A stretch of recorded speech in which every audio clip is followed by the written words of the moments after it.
Okay, let's talk about actually importing a fancy border into Altium and getting the copper plane to act, copper pour, excuse me. Sorry, I'm hungover. I'm doing my best here.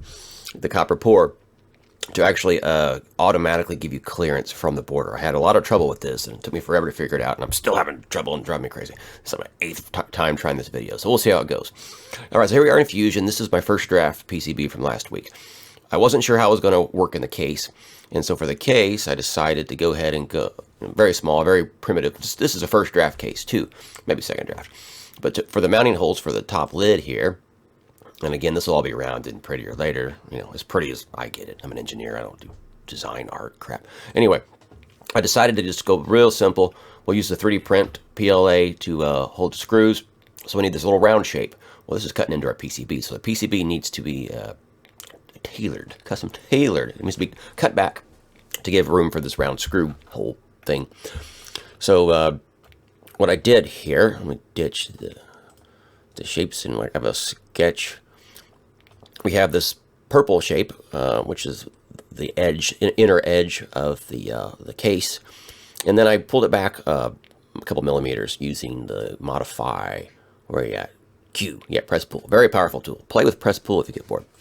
So it automatically pulled it back to give me clearance, so to make sure this thing will fit in real life when all my screwed up 3D print dimensions kick in.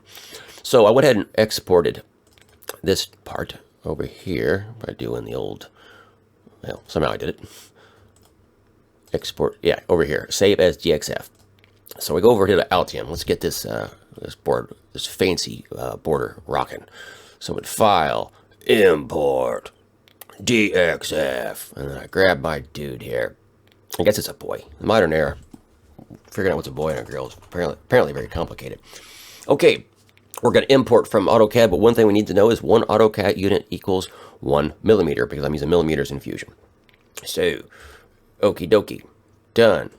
That's great, but Altium doesn't seem to care. Altium thinks the border's over here. So we're going to do the old left drag, whoa, wrong button, left drag, push tab to select all of them. Oh, I don't have my ready guys, ready for the action to kick in? 1, 2, 3, now. Oh, that's so much better, look at that. So, okay, so now that we have action-packed adventure mode on, we will do design, board shape, define from selected objects. We have objects, we're going to, let's try it. Yes, all right, we're good. But now here's the big kicker, and something that I killed me. I had to come up with all these custom rules. Turns out I don't need a lot of custom rules for this to get the copper pour to scale back from this edge a little bit. And first off, why are we doing that? Why do we care about having clearance from the board edge? And the reason is, for one, every board house in the world will scale this back. Either you're failing DRC and you have to do it, or they'll do it for you without telling you maybe. But if you have copper too close to the edge, these layers tend to peel apart. And so where I work, it's 3 mils if you want to pay extra. This is the minimum clearance. And if you want to pay a regular price, it's 10 mils clearance. So I'm more like in the, let's go 15 mils just to be safe kind of camp at the moment. And this is an easy board and doesn't really matter. So I could probably scale it back 100 mils and no one would care. So anyway, to get this to work, we need to make sure we have a keep out layer defined. Then it's just going to be the outside border. And to do that, we're still highlighted, right? Let's pretend we're not. So we're going to go ahead and highlight again. Push tab to select the whole damn thing. And then we'll go back to design, board shape, and create primitive from board shape. It's important to know that this imported DXF isn't really an Altium language. You can't mess with it. You can copy and paste it to move it, but you can't resize it or anything like that. You're stuck. So by creating a primitive, we are converting this to Altium language. So we'll do this, and it says, where do you want to put it? We could put it in the bottom layer, and maybe we will here in a minute. I may have to. I'm trying to remember how to do all this. But for now, let's put it on the keep out layer. So we're basically copying this board shape, this DXF, from the border to the keep out layer.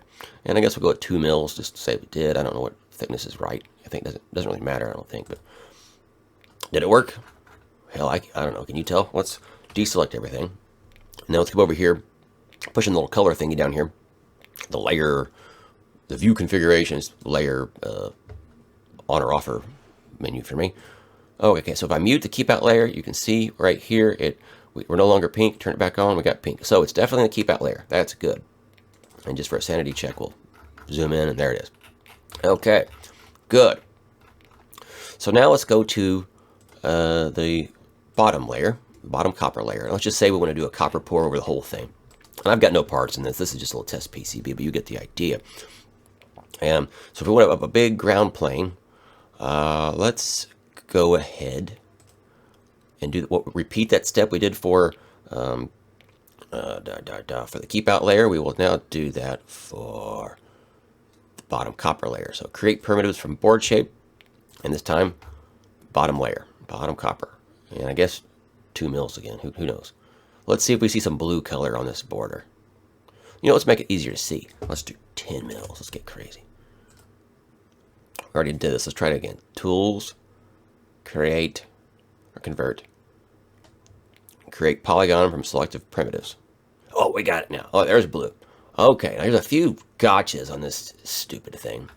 But I'm going to go ahead. So we have a plane now. It doesn't look like we have a plane because Altium is tricking us.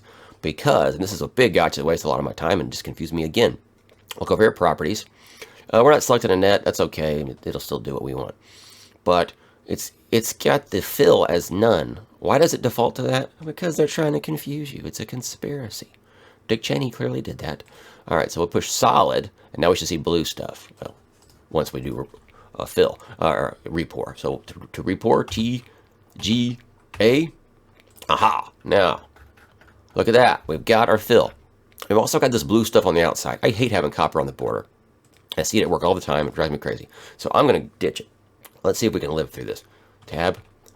Actually, hang on a second. Before I do that, let's go ahead and talk about the clearance part. So I have it set, I believe. Actually, what is that distance? Can we measure that with... we can use that little goofy thing at the top up here. And so let's see. We're in mils here. So if I click 0, it says we're at 15 mils from the... Or are we? Hang on. I don't like... Here, let's... Hang on. So now we'll go to... Let's just make it 1 mil so we can actually get some real resolution here. So we got down to 0. And again, look at that DY up in there in the corner. Yeah, it's around 15 mils, it looks like, I think. So, that's a strange one. I didn't expect to see 15. Who the hell knows? Oh, wait a minute. It's 10 from here. Because I used a 10 mil thick border. Oh, man. See, Altium, let me explain to you. KiCad, it just does it. It just works. You just push a button. Like, it's automatic. You don't have to think about it. You just toss your DXF in, call it a border, and you're done. For this, it's much more involved. So let's go to rules. And I did, if we go from, let's start at the top, messy, messy, messy, of course, electrical clearance. Now we can go ahead and dive into this mess. I'm going to click advanced. Now it says this little confusing sentence at the bottom. Required clearances between electrical objects and board cutouts are determined using the largest electrical clearance rule, region to object setting, and board outline clearance rule setting. I don't know what any of that is, but I was tinkering, and I figured out that if you used, it's polygon from arc to and track. Now, here's the big question. This put a copper track on the outside. I don't really want that. I don't have any purpose for it. Like it's just going to confuse the board house a little bit. And I mean, they'll probably already know because Altium always does this, but let's just select this piece. Oops. What happens if I hit tab and delete? So I've deleted that thing on the actual border. And now I want to see if I can report it. It's perfect. Okay, it still works. So my ground plane is there. At the moment I have 100 mil. Now 100 mil is ridiculous. We don't need that much. Let's go down to, back to tools, rules. And again, it's polygon, or poly I should say, with arc and track. If you didn't have arcs in yours, you just had straight lines, they would call it a track, but whatever. And I can show you that too here in a minute if you really care, but just trust me, this is for the arc. So I'm going to set it all to 20. That's good enough for this particular design. So, all right, so we go TGA to repour, and there we go. We got what we want. So this is a whole lot of work in Altium, and I apologize for being shitty. I am hungover, and but it's Altium has been really a struggle to learn. And things like this, it seems like you would just have design rules, instead of having this goofy asterisk type, you know, thing, it should just have a border, and you can just. But for some reason it's not. And it's fine. I guess the big hang up here is you have to have poly accounting for arc and track, and you have to know that apparently the keep out layer is a track if you draw on it. I mean, I guess that's makes sense. I don't think it does, but so again, I'll show you the keep out layer just so we're all on the same page here. Keep out layer, and that so this is what we're basing everything off of. This keep out layer is measuring, we're comparing our copper pour to this keep out layer and saying, hey, we're going to back off, and for some reason we're using rules for polygon and arc and polygon and track. Why? I don't know. Out.